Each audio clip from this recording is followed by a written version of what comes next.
Hello and welcome back to another episode of Ruining Your Childhood.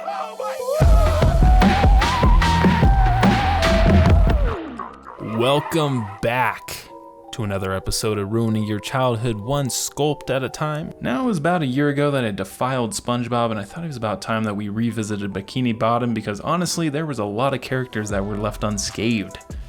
And let's be honest, no character's safe around here. So today we're going to be sculpting a character that's dramatic, hates his job, grumpy, and is probably one of the most relatable characters if you think about it. So that's right folks, grab your clarinets, lower your standards, and let's sculpt Squidward. You know, as I get older, I'm starting to realize that Squidward really wasn't the bad guy of the show.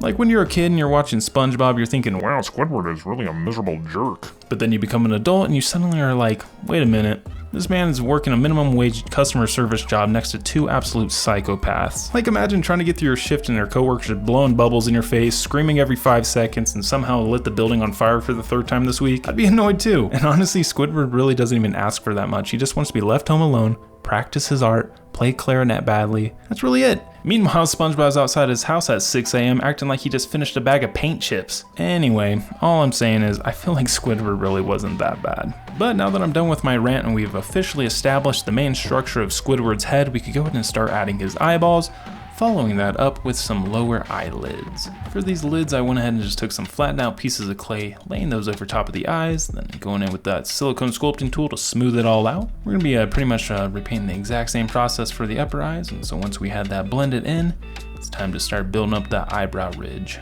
Now the facial expression that we're going to be going for is kind of that miserable, unimpressed / defeated look that he always has. So his eyebrow ridge is going to have kind of a static look to it. But for this, all I did was take some rectangles of clay, putting those over top of the eyes, and I just went in with my silicone sculpting tool to blend that in and smooth it all out. Once I had that all smoothed out and I was pretty happy with how it was looking so far, we could go ahead and pause there, move down to his lower bags, and start giving him a little bit more detail. I felt like the inside of his eyes was looking a little too flat, so I'm going to be adding his little nose ridge there, and then I could just go in with a variety of different sculpting tools and ball styluses to start introducing some of his wrinkles and folds and nasty skin texture. But now that I'm done accidentally making the tiny alien from Men in Black, we could go ahead and start making his mouth. For this, I just rolled out a juicy worm of clay that I'm going to smash flat, and taking my X-Acto knife, I'm going to be cutting down the inside, then following that up with a wedge-shaped sculpting tool to give those lips a little bit more shape. I was pretty happy with how those lips were looking so far, so we could go ahead and slap that onto the lower section of the face, then go in with that silicone sculpting tool to give it a vigorous rub down.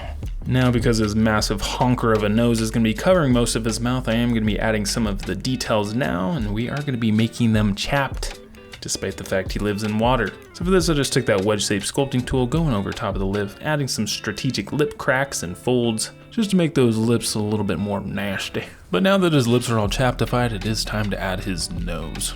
For this, I'm just going to be starting off with a dank nug of clay, then I'm just going to be tapering it down on one end, do a little bit of a pinch and pull technique, just a little pinch and pull, making this oblong bean shape. I was pretty happy with the look of it so far, so we can go ahead and stick that on the front of his face. Do a little size check. I was pretty happy with how that looked, so I just go in with a small ball stylus to blend that bad boy in. But with all of his facial features in their proper position, I could go in with a variety of different ball styluses and silicone sculpting tools to start adding some textures and details to the face. But with that, his face is looking pretty good, so it's off to the oven for its first bake. Now before I popped him in the oven, I did do a little bit more adjusting on his eyebrows. I felt like he looked a little too sad, so there you go. Anyway, I went ahead and drilled a hole in the bottom of his head that I'm going to be inserting this piece of armature wire in. This is going to be making up the main spine of the sculpt. And with that firmly inserted, we could go ahead and start working on his neck. So after rolling out a small worm of clay, I am going to be taking my X-Acto knife, slicing it in half, but not all the way through, just enough so I could peel it apart, and then we're going to be taking that and we're going to be sticking that around where his neck should be. I did use a little bit of liquid Sculpey in there. That is just going to help the neck to stay on the piece of armature wire without sliding around too much. But once I had that neck in its proper position, I can then go around blending it into the rest of the head. Then we can go ahead and start adding a little bit of detail. Now, because I did want his neck kind of extending, I am going to be adding a little bit more dramatic veins and tendons extending from his neck into the body. So for this, I'm just using a ball stylus to kind of shape out those tendons. Once I was happy with how that stretchy neck was looking, we could go ahead and start building up that body. For this, I just went ahead and pinched off a loaf of some Super Sculpey Ultralight. This is my preferred method over using tinfoil. It's just a little bit easier for me to work with. But because this clay is so soft, I am going to be popping it in the oven really quick just so I don't accidentally crush it. And from there, we could go ahead and start adding his shirt. Starting off with a large flap of clay, I'm going to be wrapping that around his body, pinching off the back end.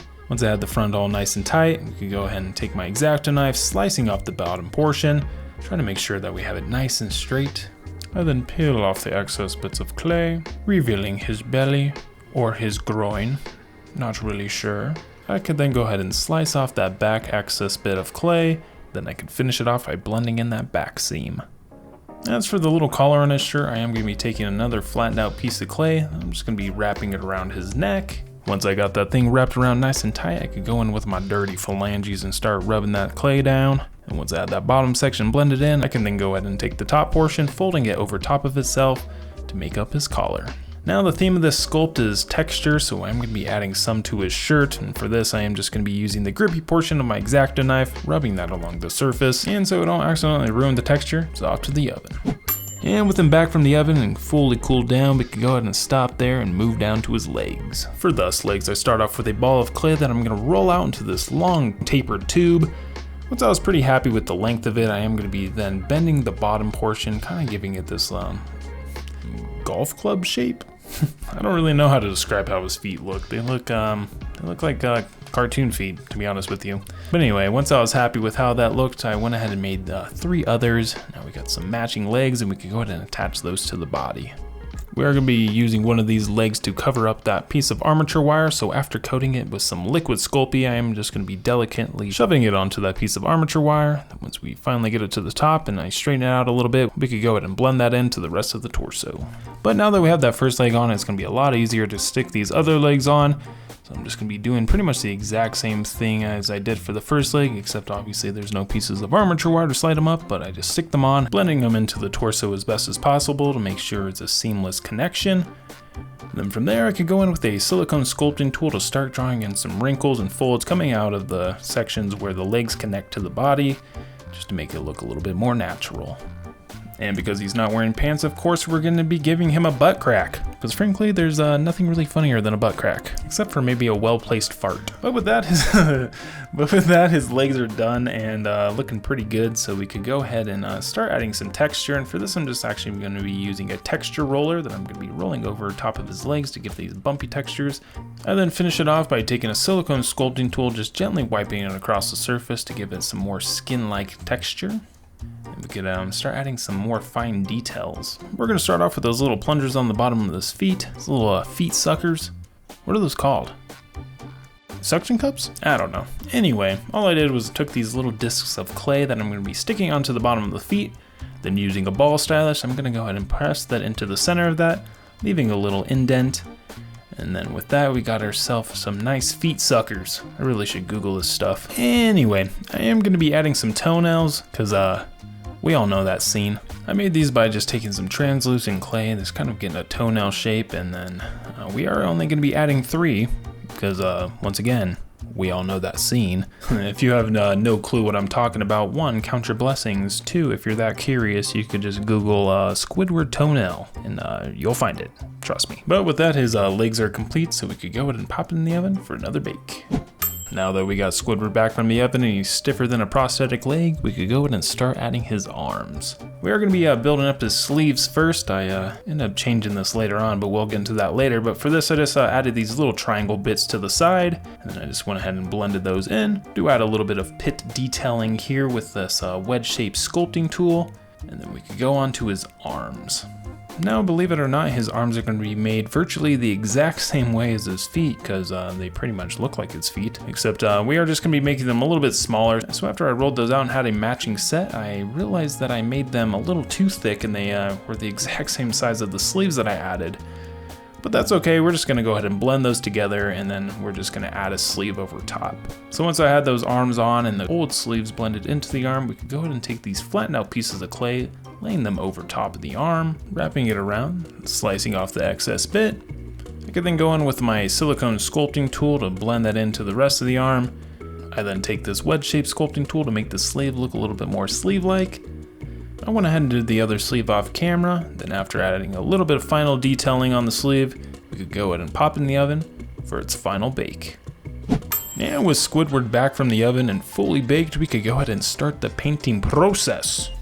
Now I always like to start off by painting my sculptures with an initial base coat of their initial base coat colors, and for him he only has 3. And that's starting with this kind of tealish blue color, more green I guess than teal. I don't even know what this would be considered. But how I made this color was by mixing intermediate green, some medium blue, some bone white, and some just straight up white just to make it a little bit lighter. Now the color I am going for is more of like a medium tone, so it's not his full lighter tone. I'll get more into that later on, but that's what we're doing. The only thing different that I'm doing with the head versus the body is that I'm actually watering down the paint just a little bit more. That way I could do multiple passes. This just helps to kind of retain some of the detail in the face. But with his skin done and fully dried, we could move on to his shirt. And for this, I'm actually just using a color called leather brown. It happened to be like the perfect color that I was looking for. It's kind of this yellowish brown color. But much like the face, I am watering it down a little bit. That way I could do multiple layers to kind of help that detail pop a bit more. As for the eyes, I'm going to be using that color called bone white. It's an off-white color, and I feel like this just gives the eyes a little bit more of a natural look versus if I did pure white. I think it just gives it a little bit more of a natural look. But with his eyes done, all we got to do is now paint the palms and the bottom of his feet, or tentacles. Tentacles, I don't know. For this, I'm actually just using that same color that I used for the body, except I'm adding a little bit more blue to give it this kind of purplish color. But with his feet and hands done, his base coats are complete, so we could start making this bad boy look a little bit more lively. And for this, of course, we are going to be just doing a variety of different washes, starting with this red wash. Now the red I'm using is called blood red, and to adjust the viscosity of the paint, I'm just going to be adding and taking away water. And first I'm going to be making it a little bit thicker as I go around his eyes and mouth.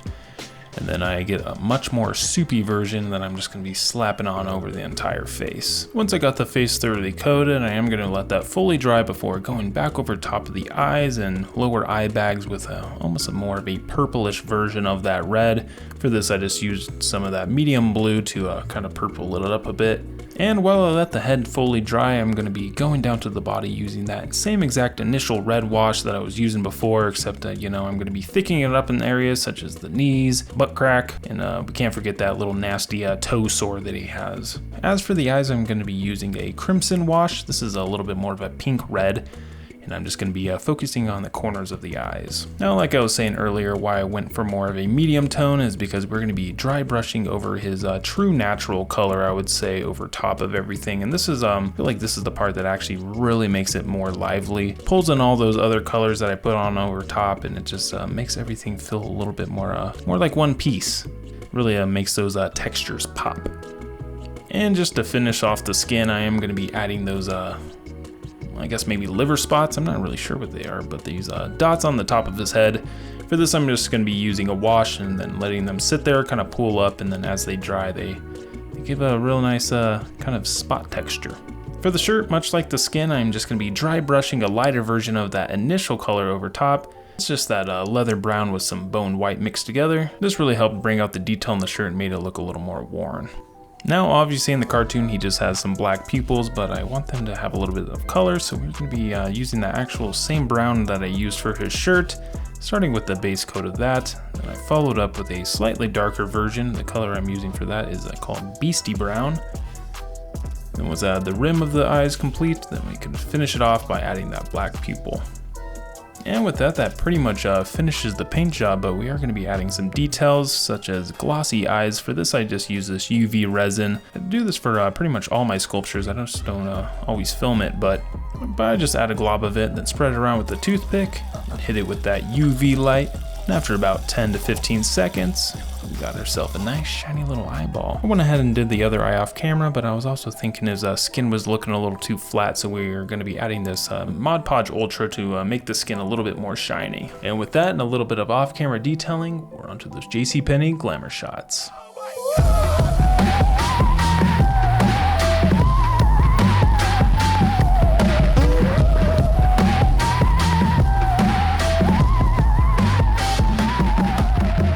Thank you guys so much for watching the video. I hope you all enjoyed it. Don't forget to hit that like and subscribe button, and also leave a comment down below of who you would like to see me sculpt next. I'll see you next time.